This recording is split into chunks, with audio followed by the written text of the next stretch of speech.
নমস্কার বন্ধুরা, শিলাফি কুকিং ক্লাসেসকে অনেক অনেক স্বাগত। আজকে আমার রেসিপি কাঁচকলার কোপ্তা। তো তার জন্য একটা কাঁচকলা, একটা আলু কেটে নিলাম ছোট ছোট টুকরো করে। এবারে প্রেসার কুকারে দিয়ে দেবো। অল্প একটু দিয়ে দেবো এতে হলুদ, আর দেবো সামান্য লবণ দিয়ে এটাকে ভালো করে সেদ্ধ করে নেব।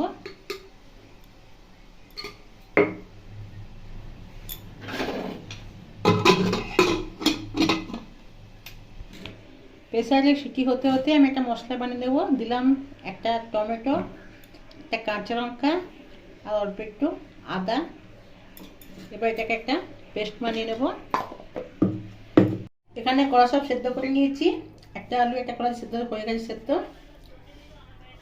এবারে চোখলা ছাড়িয়ে নেব।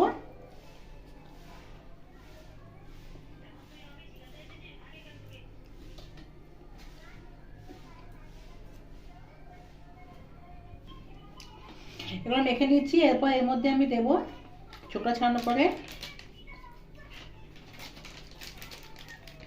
দিলাম জিরে গুঁড়ো, ধনে গুঁড়ো,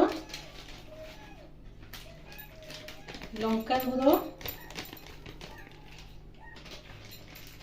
গরম মশলা,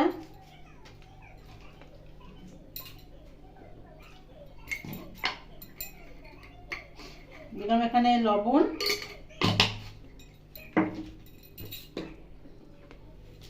আর দেবো অল্প করে চিনি। এবার এটাকে ভালো করে আমি মেখে নেব। আর এতে আমি মেশাবো 1 চামচ বেসন। তোমরা চাইলে এখানে ময়দাও মেশাতে পারো, অথবা ছোলার ডালকে ভিজিয়ে অথবা মটর ডালকে ভিজিয়েও বেটে মেশাতে পারবো। আমি এখানে সহজ পদ্ধতি দেখাচ্ছি, তাই এখানে অল্প করে আমি বেসন দিলাম। এবার এটাকে ভালো করে আমি মেখে নেব।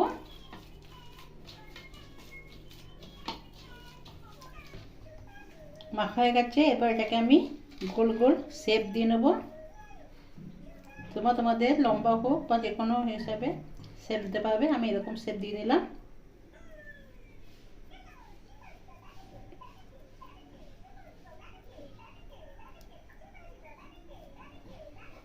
এইভাবে সবগুলো দিয়ে নেবো।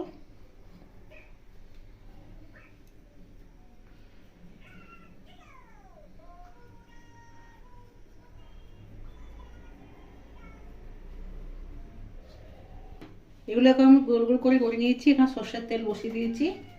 এবার এগুলোকে আমি একেবারে ভেজে নেব। রান্নাটা সর্ষের তেলে করলে ভালো হবে, তাই আমি সর্ষের তেলে করছি।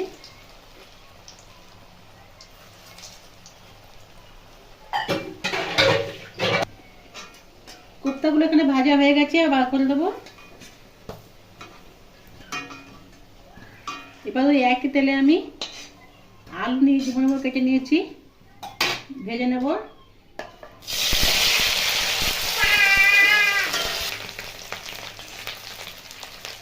আলুতে সামান্য নুন,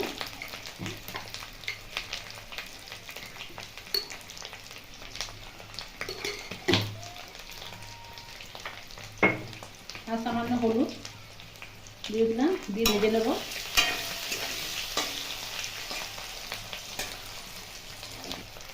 আলুগুলো এখানে ভাজতে ভাজতে 70% সেদ্ধ হয়ে গেছে, তুলে নেব।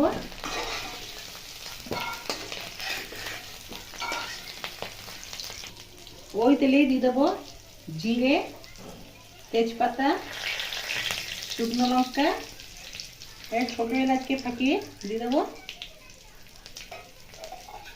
মশলা থেকে একটা ভালো গন্ধ ছাড়লে দেবো এতে অল্প একটু চিনি। চিনিটাকে ভালো করে ক্যারামেলাইজ করে নেব, তরকারির রঙটা ভালো আসবে।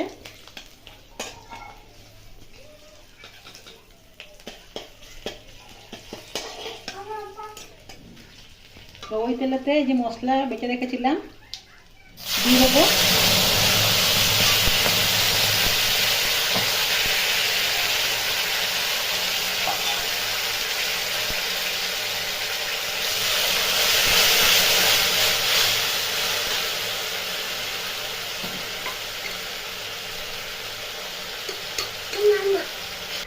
এবার মশলা দিয়ে দেবো এখানে হলুদ, লঙ্কার গুঁড়ো, ধনের গুঁড়ো,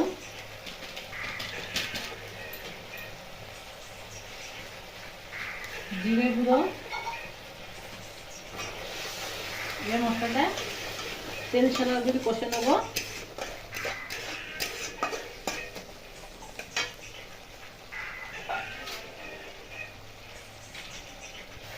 মশলা এখানে কষানো হয়ে গেছে, দেবো এতে আলু,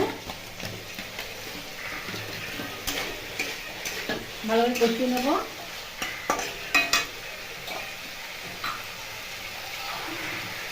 দিয়ে দেবো এতে জল,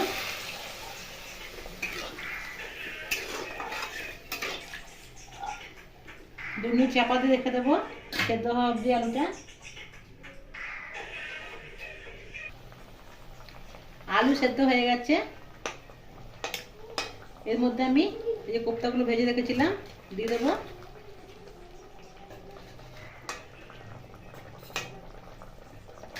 দু মিনিট ফুটিয়ে দেবো।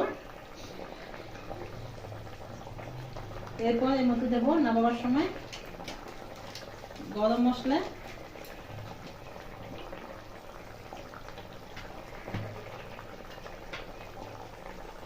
আর দেবো অল্প একটু ঘি। আমাদের তৈরি হয়ে গেল এখানে নিরামিষ কাঁচকলা কোপ্তা তরকারি। উপরে ধনেপাতা কুচিয়ে দিয়ে দিলাম। কেমন লাগলো রেসিপিটা কমেন্টে লাইক মাধ্যমে জানাবে, ভালো লাগলে শেয়ার করবে, আর নিত্য নতুন রেসিপি আপডেট পাওয়ার জন্য আমার চ্যানেলকে সাবস্ক্রাইব করে দেবে। ভালো থাকবে, সুস্থ থাকবে। কালকে আবার কোনো রেসিপির সঙ্গে দেখা হবে। ধন্যবাদ।